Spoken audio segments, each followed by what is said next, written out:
So, welcome to the Fractional Marketing Podcast. I am your host, Simon Dell. I am from a little company called Cemoh, spelled CEMOH.com.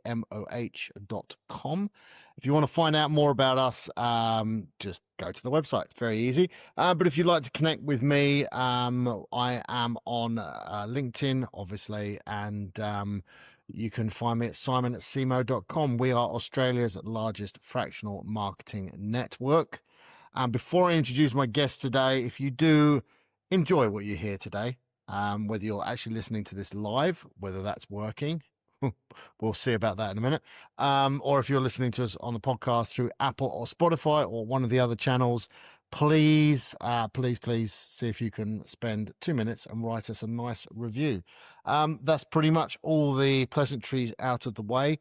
I am very lucky to be with my guest today, a gentleman by the name of Chris Jowsey, who is down in Sydney. Chris, welcome. How are you? Very well, Simon. It's good to be here. Thanks, mate.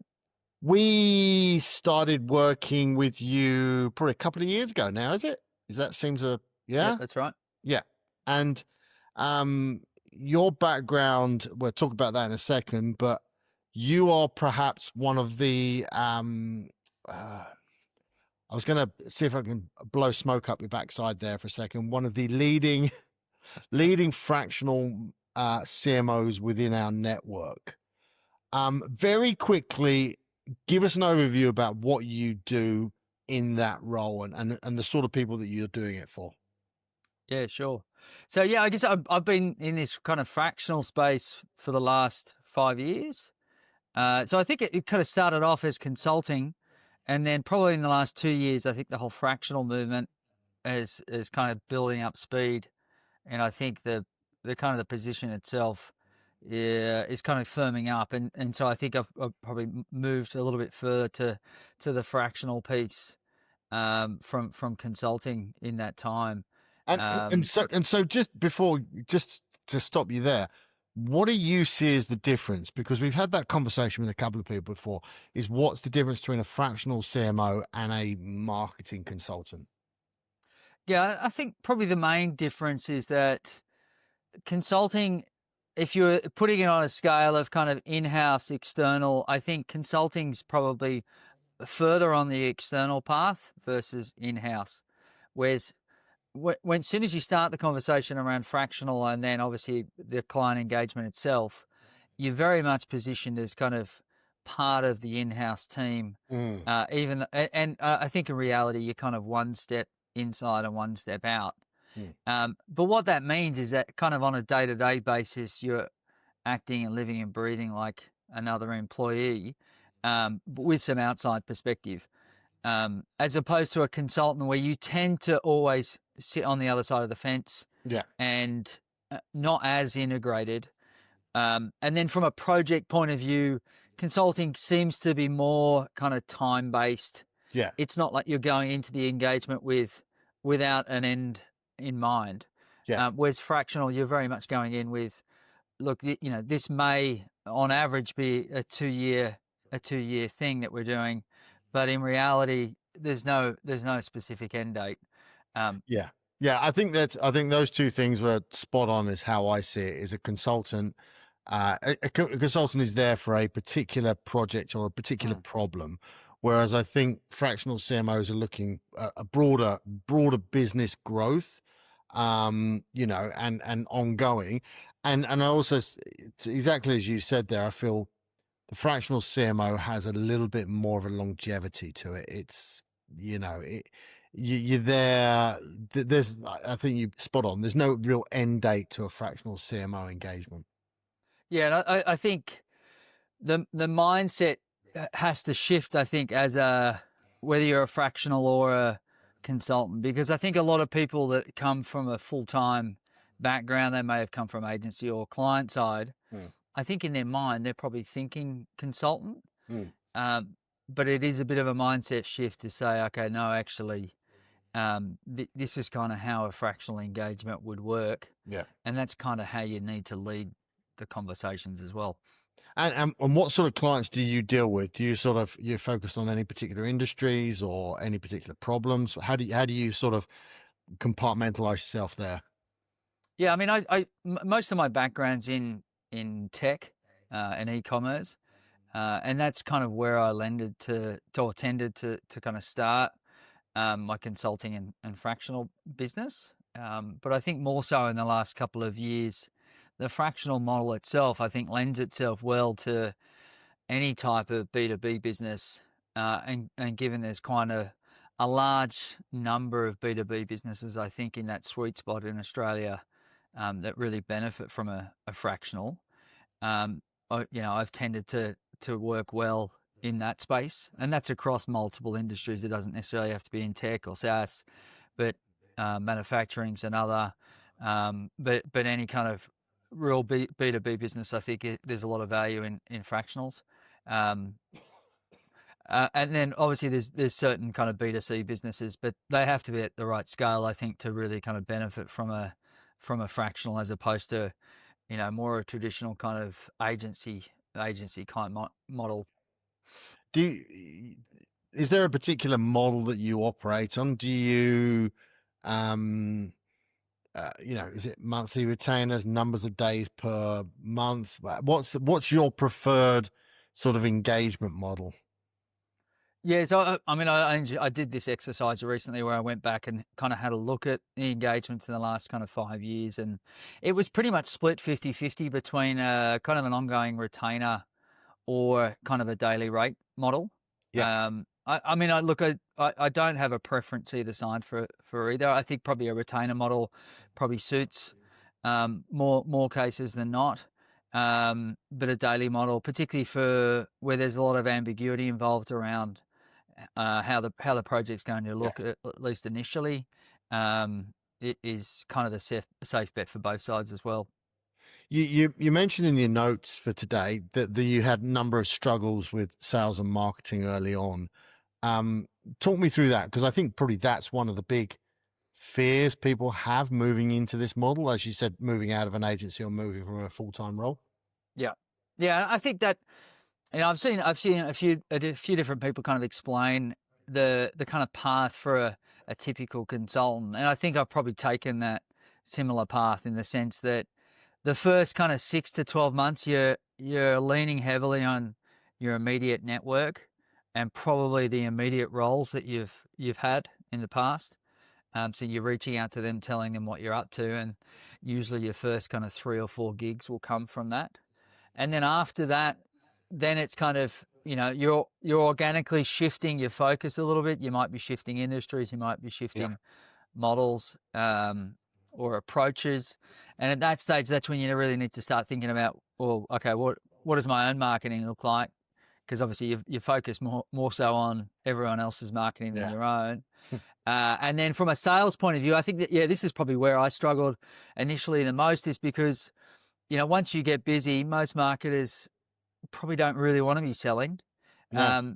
And so the first thing to go once you get busy is usually your own sales and marketing. And so my own challenge, I kind of identified it probably around year 2, year 3, was, I just didn't have a consistent approach around sales. And so, look, I hired a fractional sales leader, and really that was all about accountability. That was, just driving that weekly accountability. Who did you meet up with last week? Who are you having conversations with? And then over time, how is that developing into pipeline? That kind of regular sales cadence, which is pretty straightforward. Most of us probably know that, working within different organizations, but just having the rigor around doing it each week is a challenge when you're distracted by so many other things. So I think I just needed to learn that lesson, and that's probably the biggest thing that most fractionals I talk to struggle with. And I know it's one of the things you're trying to solve as well for marketers. Yes. Yeah. Well, I think it's one of the things we're trying to solve on their behalf, as well as for us. So, talk me through that first client. That must have been was there a moment of relief there when that sort of first one signed off, or the first invoice went out? Yeah, I mean that was and that was more of a consulting gig, with a previous company. Former colleagues kind of putting you in touch, saying I need this and that, some help on a project, and so that kind of felt like a real natural kind of next step. But yeah, through that time initially as well, I had my first experiences of kind of ghosting of clients and that whole understanding the process, the sales process, what works and what doesn't work. Yeah. Getting getting those first kind of rejections, and so that all happened in that first kind of 2 to 3 months, and then that was also around COVID. So that was probably both a blessing and a curse because COVID forced everyone to Yeah. take a bit of a reset and a break. And so that was also good timing for me because I think it also just meant that I didn't need to just stay within this path of, my background was in tech, so I need to stay within this tech sector because that's what I knew. COVID really just meant that I was able to, put the word out to a whole bunch of different industries, and within a couple of months I was working with all sorts of different businesses. So, and that's kind of how I deal with it today. And when you say, I just want to pick up on what you just said there. When you sort of go, you put the word out. What was that like? Did you pick up the phone to people? Were you just like endless coffees and emails or LinkedIn, or is it just a combination of pretty much all of those things? I mean, initially I've tried a whole bunch of different approaches. Yeah. I guess the key ones that I kind of landed on, and probably at that stage, it's really around, who are the 3 to 5 people I'm going to connect with this week, and literally it is, I had a very simple script of, hey, this is what I'm up to now. Just want to fill you in on and give you an update. Keen to hear what you're up to, and just it starts the conversation. And I just tried to keep it as simple as that because, a lot of people you speak to within your network, often it's not necessarily you sharing, how you can help them, but it's them putting them in touch with someone else in their network, or, you're helping them connect them with someone else in your network. So Yeah. kind of value exchange is going both ways. And, it's one of those things that I think particularly as a direct marketer, you want to see instant line of sight to your activity and outcomes. It's one of those Yeah. things in this business that, any kind of trust-based or network-based business, you just have to have faith that doing the work week in, week out over a, 3 to 6 month period starts to bear fruit. But Yeah. The reality, it's look, the reality is, I think for everybody, it's a numbers game. You meet with 10 people, you might pick up a referral out of one of those 10. You meet with 20 people, you pick up 2 referrals, and so on. Whatever those numbers are and whatever those, percentages are, it is just, and then I think over time, you get better at understanding where those referrals are coming from and the types of people that are going to get you referrals. So rather than meeting with 10, you're meeting with 5, and then, that's right. you just get better and better at doing it. But yeah, those early days, it's the shotgun approach, isn't it? It's just like, I'm just going to point this at someone and hope something hits, don't you? That's right. Yeah.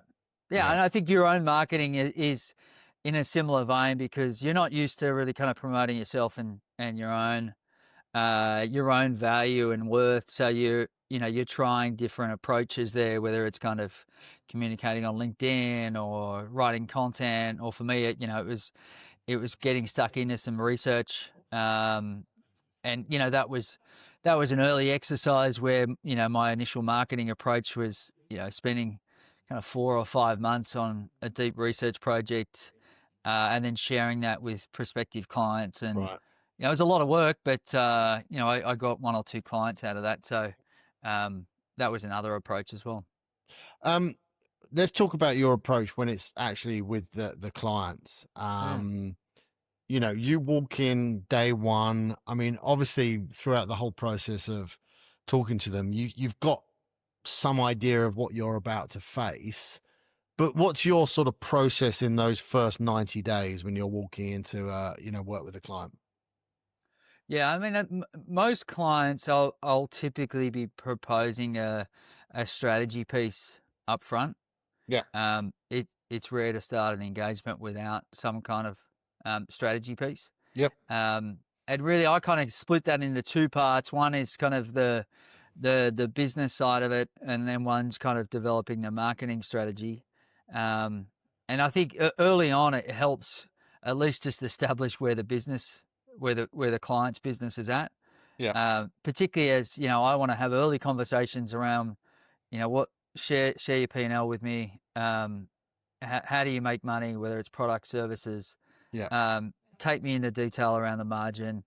And so I think that's the initial shock is me asking all these questions of typically the owner, founder, and CFO, and getting into the nuts and bolts of how the business works and how it operates.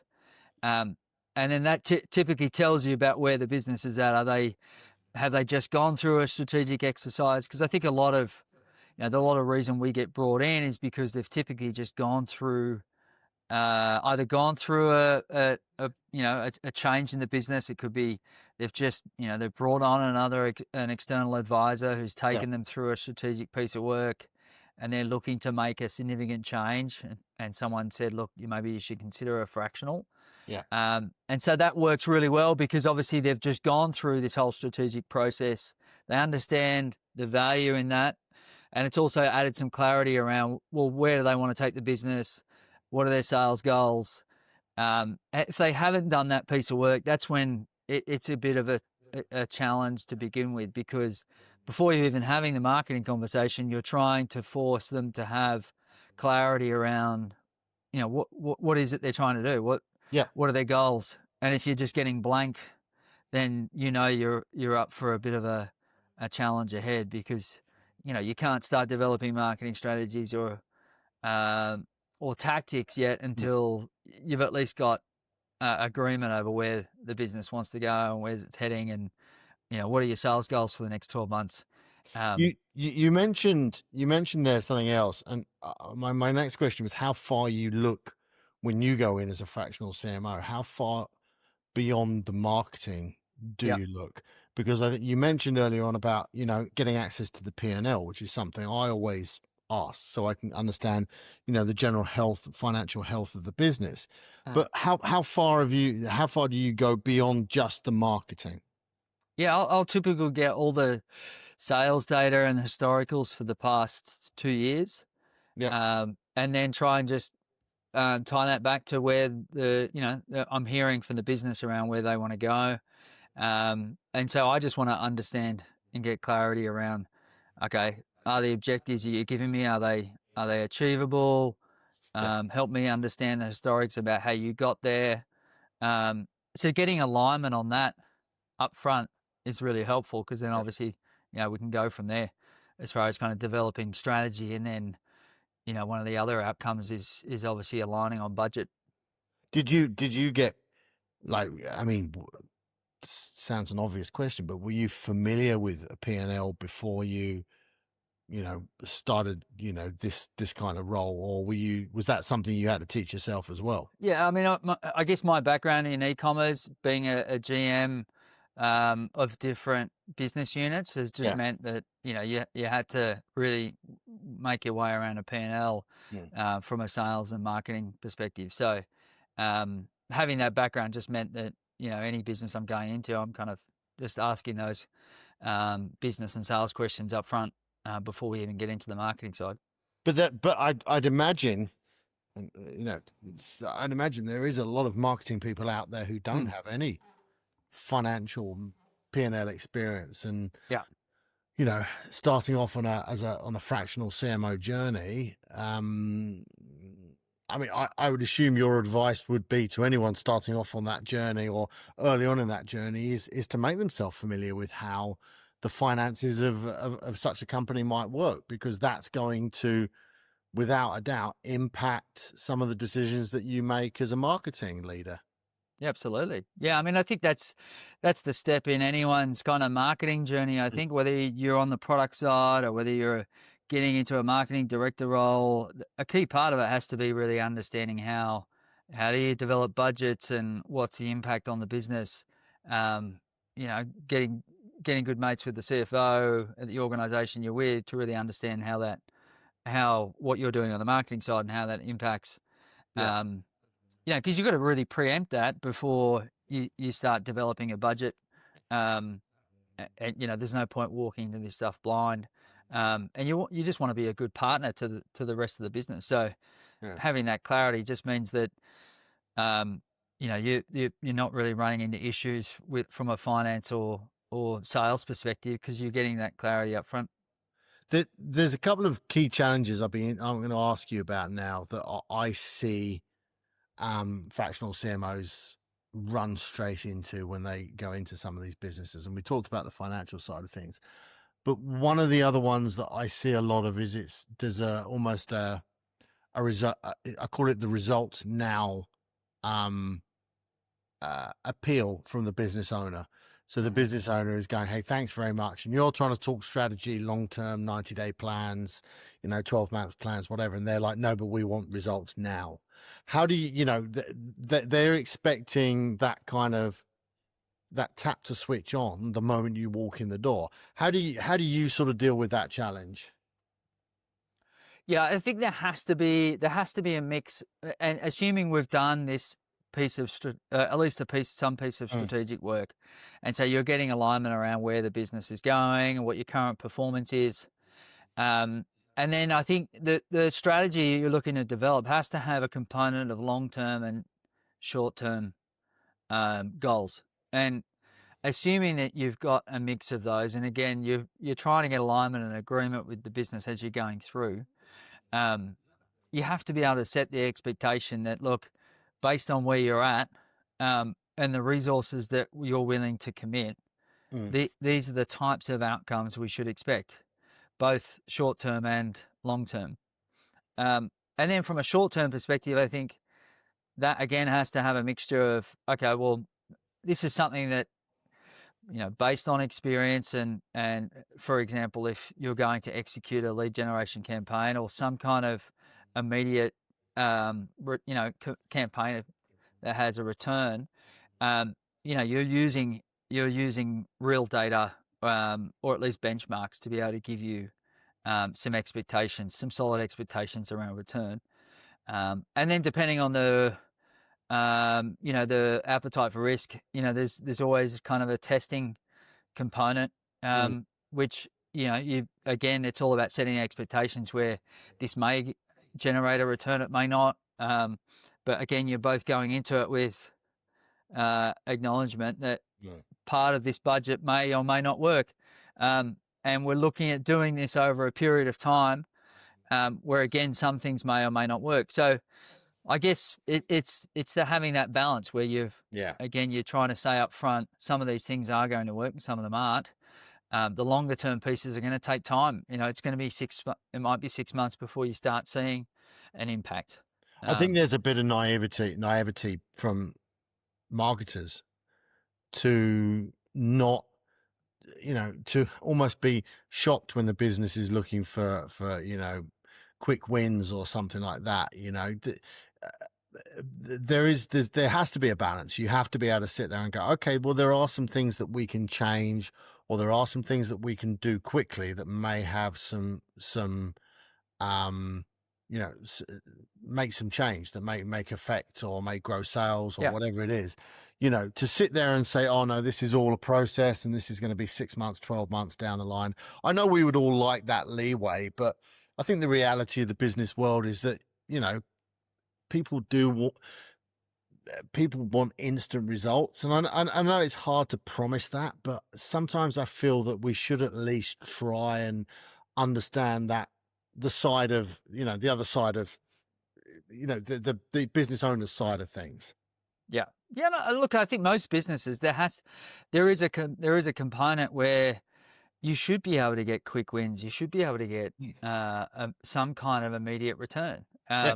Now, if you're in a business that has 12 to 18 month average pipeline timeline, well, that's, it's unrealistic to say that you're going to necessarily get a sale. But as long as you're saying, okay, we're going to show immediate progress in generating leads, because that's something you can generate, in 30, 60 days, then that's, that's well on your way to be able to show immediate value. I tell you one of my favorite ones in that when talking to clients about immediate results is, certainly if the business has been around a long enough time, you generally find that they've probably got a database, or somewhere there is a list of former clients, old clients, people that maybe inquired 2 years ago or a year ago, or worked with them a year ago.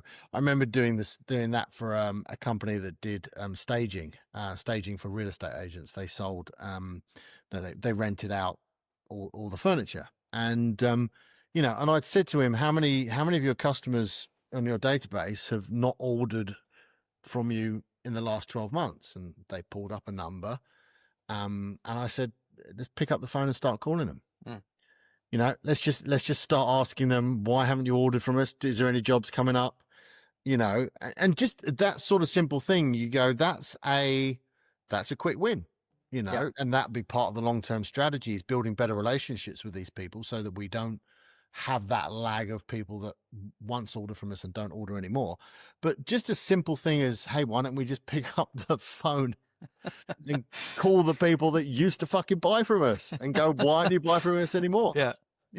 And that I think that's applicable irrespective of what the business is and what the size of the business is. Absolutely. Whether it's software or AI or robotics or manufacturing, whatever it is, just pick up people who you don't talk to anymore and ask them, I had a business a couple of years ago that the only reason they sent out an email was once a year when they were increasing prices. But I tell you, as soon as they sent that email out, you'd think, because by nature it's a kind of a negative communication piece, they were getting 5 to 10 inquiries off the back of it. People saying, "Oh, I completely forgot that you did X, Y, and Z." It's frustrating. One of the other challenges I wanted to sort of ask you about this one is, when you go into businesses that I would say are led by a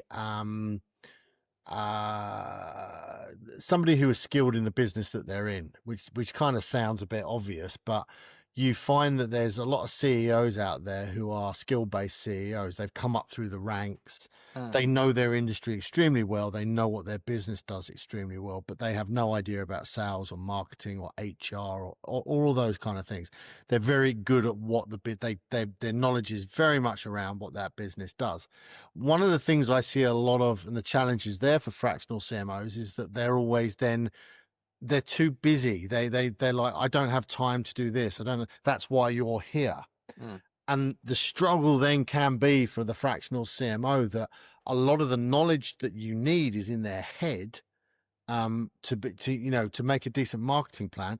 And they're very standoffish in terms of giving their time to help you, which then compounds, because that makes your job harder because you're not the skills-based person there.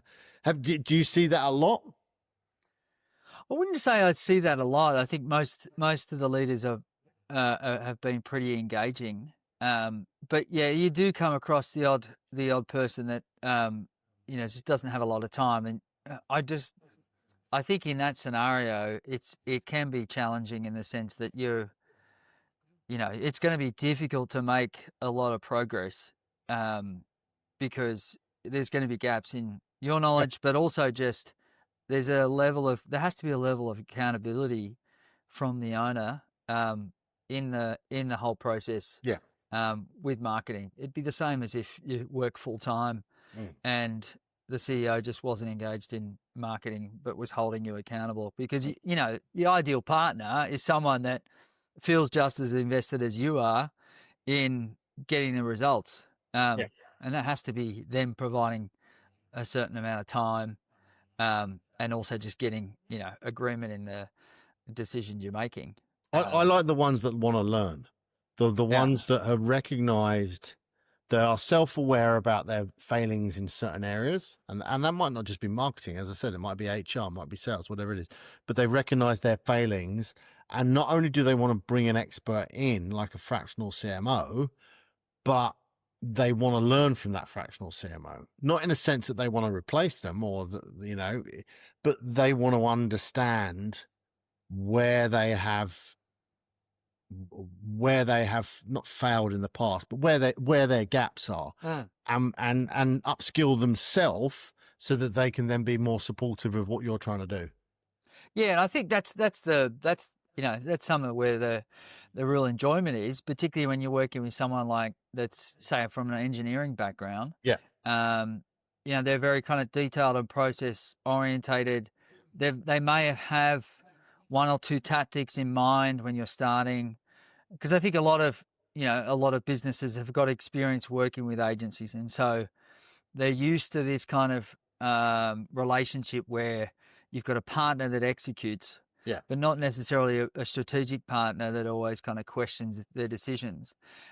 So I think in a lot of cases they appreciate the kind of the honest feedback, and when you can kind of validate their ideas, but then also bring 3 or 4 others and give them a reason why this could also work or work instead of. As you say, they then start really benefiting and want to learn more, and you can really turn it around into a positive relationship. Last couple of questions. I'm always fascinated by this one because and you don't have to answer it, we can skip right over it. Have you ever terminated a client where you've just gone, I can't, this isn't going to work? No. And maybe do you think that's because all your clients have just been fantastic, or you've done enough due diligence at the start not to get yourself in to that position? No, I don't think so. No, I've had some doozies where I haven't really enjoyed it, and you just get a sense that if it's not really going where you want it to go, both sides. I just get a sense that, look, it's things are going to come to an end. And that's okay. And so, I haven't had to put that to a client, but I also, in those circumstances, haven't been that motivated to want to continue either. So, no, fair enough. The last thing, a couple of things I want to ask you about is where you see this whole fractional idea going, because obviously it's something that's been in the back of our head for the past 4 or 5 years, was when we started off in this journey, which was in the same sort of time in the middle of COVID. But in your notes, you've kind of mentioned this idea of a fractional pod, where all the marketing skills that you need are part of presumably a pod, which you can call upon as and when you need it. Be that strategy, graphic design, digital, social media, whatever it is. Is that kind of how you see it going? Yeah, I think, because I think most fractionals, they have, they end up with a really strong network of people that can execute. I think that's where you start. And so you end up with a really strong kind of agency base. You might have a couple of good freelancers. And so you end up with this kind of quasi in-house agency model. So I always position it as a kind of real blur between agency and in-house. Yeah. And then you kind of start thinking, okay, well, there's certain people that I work with that are great at delivering certain outcomes. That might be, great, a pod of freelancers or agency partners that are great at lead generation. Others are great at messaging and positioning. And now I think probably more so in the last 18 months, starting to work with other fractionals.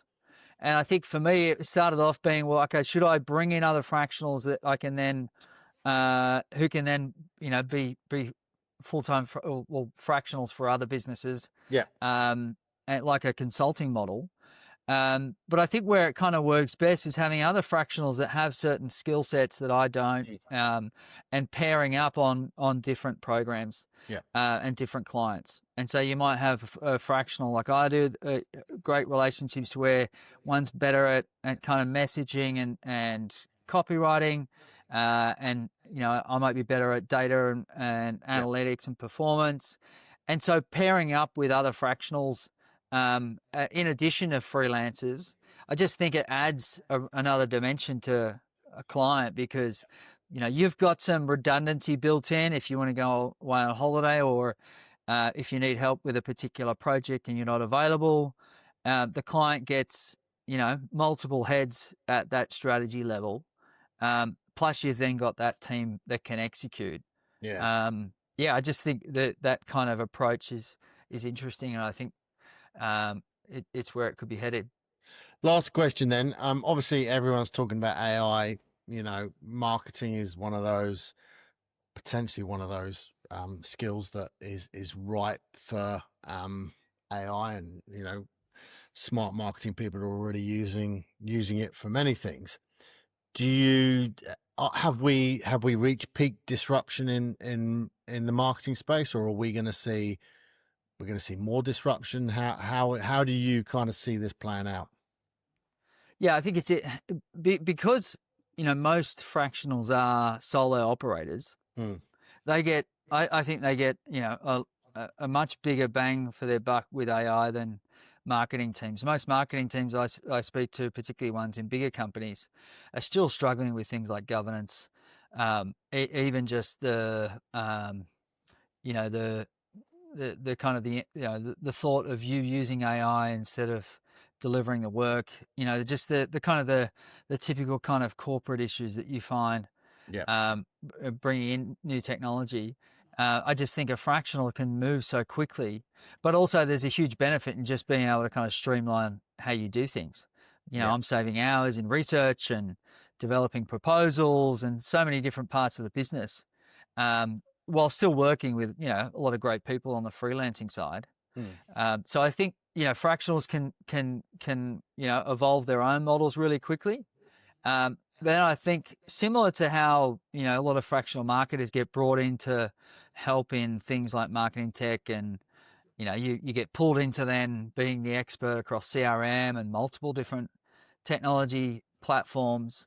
I think AI is something similar where because you're kind of using it on a daily basis. I think a lot of businesses will just expect that fractional marketers will be will have that kind of knowledge and expertise in the AI side. So I think having that as a bow in your quiver, I think is going to help you as well be kind of one of the key consultants that a business may bring in to help kind of develop their AI strategy and how they can use it across the whole business. Mate, it's been an absolute pleasure, and obviously, as I say, you and I could probably talk for hours, and there's a lot of other things to talk about, but I kind of always hold you up as a beacon of fractional CMO skill or whatever it is. But I think a lot of people could learn a lot of stuff from you. So thank you for your time today. Last question: if anyone wants to reach out to you, what are the key contact details for you? Yeah, sure. Jump on the website, nuggetdigital.com.au. Is where we do everything kind of fractional business wise. And then we've started a new content series, my2cents.com.au, where we survey marketers every month and kind of just start sharing those insights. So, yep, they're the two places to kind of hit us up. Yeah. My business 2 before this one was called 2 cents. So there you go. Oh, there we go. There's no such thing as an original idea anymore. No, that's right. Mate, thank you very much for your time. It's been a pleasure. Thanks for being on the show. Cheers.